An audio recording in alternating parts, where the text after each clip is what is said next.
اس ایک آیت کریمہ میں حضور کی کئی شانیں بیان فرمائی گئی ہیں۔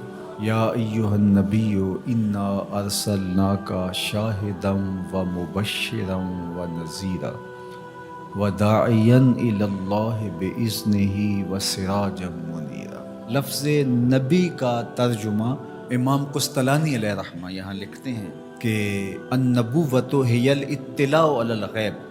نبوت کیا ہے؟ یہ اطلاع علی الغیب سے ہے، تو پھر نبی وہ ہوتا ہے جو غیب کی خبریں دینے والا ہو۔ وما کان اللہ لیطلعکم علی الغیب ولکن اللہ یجتبی من رسلہ من یشاء۔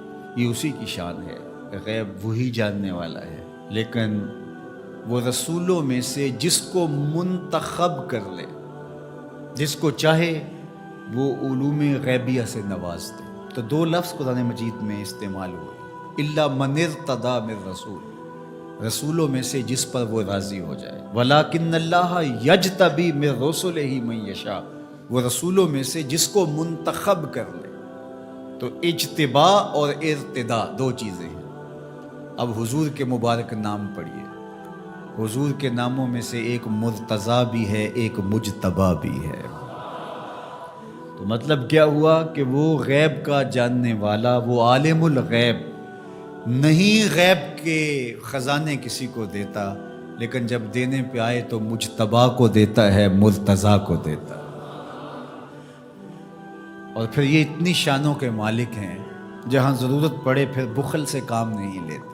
وما ہوا علی الغیب بدنین، یہ غیب کے معاملے میں بخل سے کام نہیں لیتے، جہاں ضرورت ہوتی ہے وہاں بیان کرتے ہیں۔ سیدنا عمر بن خطاب رضی اللہ تعالیٰ عنہ فرماتے ہیں، قاما فینا رسول اللہ صلی اللہ علیہ وسلم فاخبرنا عن بدء الخلق حتی دخل اہل الجنت منازلہم و اہل النار منازلہم، حافظ ذالک من حافظہ و نسیہ من نسیہ۔ کہا ایک دن حضور کھڑے ہوئے مجمع اصحاب میں، اس کائنات کی ابتدا سے انتہائے کائنات تک، یہاں تک کہ جنتی جنتوں میں چلے گئے اور جہنمی جہنم میں چلے گئے، کوئی شے نہیں جو حضور نے چھوڑی ہو، سب حضور نے بیان فرما دیا۔ اب ایک سوال پیدا ہوتا ہے، تھوڑے سے عرصے میں اتنا کچھ کیسے بیان کر دیا؟ تو یہ حضور کی شان بلاغت تھی، اور بطور معجزہ حضور علیہ السلام کو یہ شان دی گئی تھی۔ تو فرمایا، یا ایہا النبی، اے غیب کی خبریں دینے والے، انا ارسلناک، آپ کو ہم نے بھیجا ہے، آپ کو ہم نے بھیجا ہے۔ یار آپ کسی کو بھیجیں اور اس کی کوئی عزت نہ کرے تو آپ کہیں گے تم ہوتے کون ہو، اس کو ہم نے بھیجا تھا۔ اللہ کہتا ہے محبوب تجھے ہم نے بھیجا ہے۔ تو یہ اللہ کی طرف سے فرستادہ ہیں، اللہ کی طرف سے بھیجے گئے ہیں، یہ اللہ کے نمائندے ہیں، اس لیے حضور کی آواز آواز حق قرار پائی، حضور کا بولنا اللہ کا بولنا قرار پایا، حضور کا حکم اللہ کا حکم قرار پایا، حضور کی اطاعت اللہ کے اطاعت قرار پائی۔ تو اس لیے جو محبوب کی بات مانتا ہے وہ رب کی بات مانتا ہے، اور جو حضور کا انکار کرتا ہے وہ رب کا انکار کرتا ہے۔ کوئی ساری زندگی لا الہ الا اللہ پڑھتا رہے اور محمد رسول اللہ نہ پڑھے، رب اس کے لا الہ الا اللہ پڑھنے کو اس کے منہ پہ مارے گا اگر میرے رسول کو نہیں مانتا، اس کو میں نے بھیجا ہے۔ تو کہا انا ارسلناک شاہدا و مبشرا و نذیرا، آپ کو شاہد بنا کر بھیجا ہے، آپ کو مبشر بنا کر بھیجا ہے، آپ کو نذیر بنا کے بھیجا ہے۔ شاہد کا کیا معنی ہے؟ اتفاق تو ہوتا رہتا ہے مجھے بھی آپ کو، جب کوئی فوت ہو جاتا ہے تو جنازہ پڑھتے ہیں تو کیا اس میں بولتے ہیں، اللہم اغفر لحینا و میتنا و شاہدنا و غائبنا، اللہ جو حاضر ہیں انہیں بھی بخش دے، جو نہیں آئے انہیں بھی بخش دے۔ تو شاہد کا کیا معنی ہوا؟ حاضر۔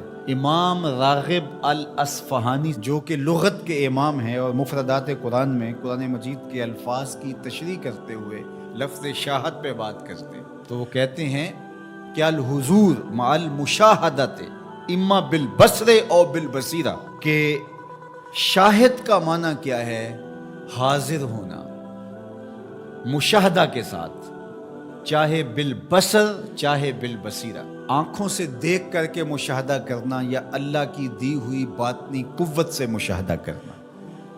تو کہا یہ ہے شاہد کا مفہوم، اور حضور علیہ السلام کو میرے رب نے شاہد بنایا ہے، میرے رب نے شاہد بنایا، تو حضور کی نظروں سے کچھ پوشیدہ نہیں ہے۔ آقا کریم نے ارشاد فرمایا، یہ بھی صحاح کی روایت ہے، ان اللہ زوال الارض فرأیت مشارقہا و مغاربہا، اللہ نے میرے لیے زمین کو سمیٹ دیا، اور ایک روایت میں ایسے کر دیا جس طرح میری ہتھیلی ہوتی ہے، میں پوری کائنات کو یوں دیکھ رہا ہوں جس طرح کوئی اپنی ہتھیلی دیکھتا ہے۔ تو فرمایا کہ اللہ نے میرے لیے زمین کو سمیٹ لیا، اور میں نے مشرق بھی دیکھ لیے، میں نے مغرب بھی دیکھ لیے۔ تو زمین حضور کے سامنے ہے جس طرح ہتھیلی ہوتی ہے۔ انی ارا ما لا ترون و اسمع ما لا تسمعون، فرمایا جو میں سنتا ہوں وہ تم نہیں سنتے، اور جو میں دیکھتا ہوں وہ تم نہیں دیکھتے۔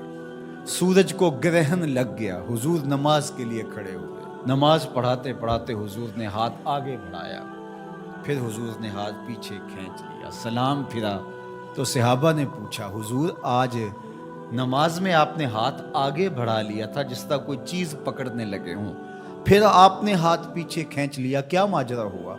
فرمایا جنت میں کھجوروں کا ایک خوشہ لٹک رہا تھا، میں نے سوچا تمہارے لیے توڑ لوں، اور اگر میں توڑ لیتا تم قیامت تک کھاتے رہتے، ختم نہ ہوتا، پھر میں نے نہیں توڑا، میں نے کہا چلو کل قیامت کو ہی صحیح۔ حضور کھڑے کہاں ہیں؟